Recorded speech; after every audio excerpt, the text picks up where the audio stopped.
troisième événement du mois de novembre, puisqu'il y en a quasiment un par semaine, je crois. C'est le Beaujolais nouveau. Alors, je ne sais pas si tu connais le Beaujolais. C'est un vignoble en France, donc une région où on produit du vin qui se situe juste au nord de Lyon et au sud de la Bourgogne.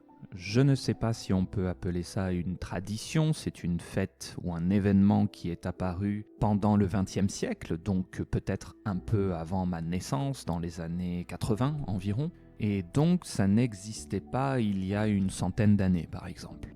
Qu'est-ce que le Beaujolais nouveau ? C'est un vin extrêmement jeune qui sort dans les commerces et dans les bars systématiquement le troisième jeudi du mois de novembre. Alors le Beaujolais nouveau, ça a été une folie pendant une certaine époque.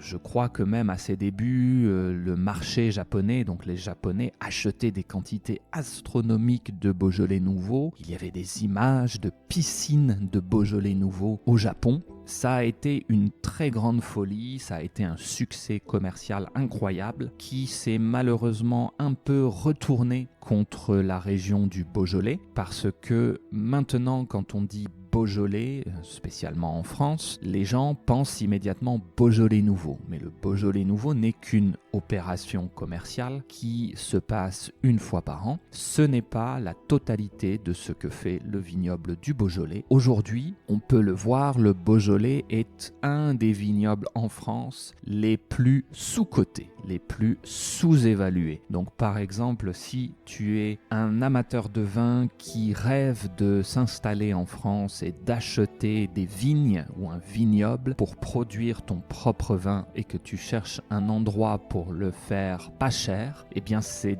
dans le Beaujolais que tu trouveras des prix parmi les plus attractifs. Donc, j'ai oublié le prix en euros de l'hectare de Beaujolais, mais comparé à beaucoup d'autres appellations, c'est extrêmement abordable. Si tu vas en Champagne, ça se compte en millions pour un hectare, donc on a une rentabilité absolument affreuse. Mais si tu vas au Beaujolais, je crois que ce sera peut-être quelques milliers d'euros, voire 10 000 ou plus pour un hectare. Au souvenir, c'était ça, les prix ont peut-être changé.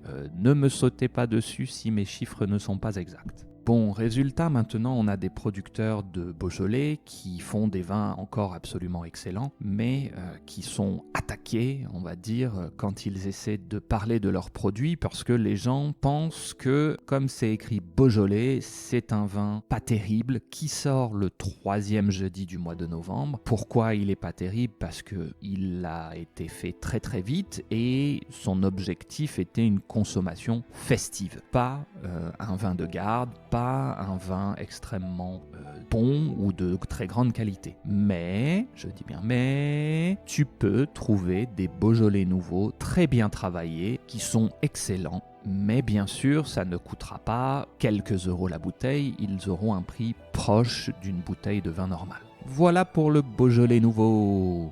Dernier événement qui n'est pas en France, c'est Thanksgiving, qui est plutôt aux États-Unis. Bon, pourquoi je te parle de ça alors que ce n'est pas une fête française ? Simplement, on m'a expliqué cette semaine que Thanksgiving est toujours la 4e semaine ou le 4e jeudi du mois de novembre et ça m'a beaucoup fait rire. Pourquoi ? Parce que j'ai dit « Ah, en fait, Thanksgiving, c'est simplement toujours une semaine après le Beaujolais nouveau. » Bon, voilà pour le mois de novembre, à plus.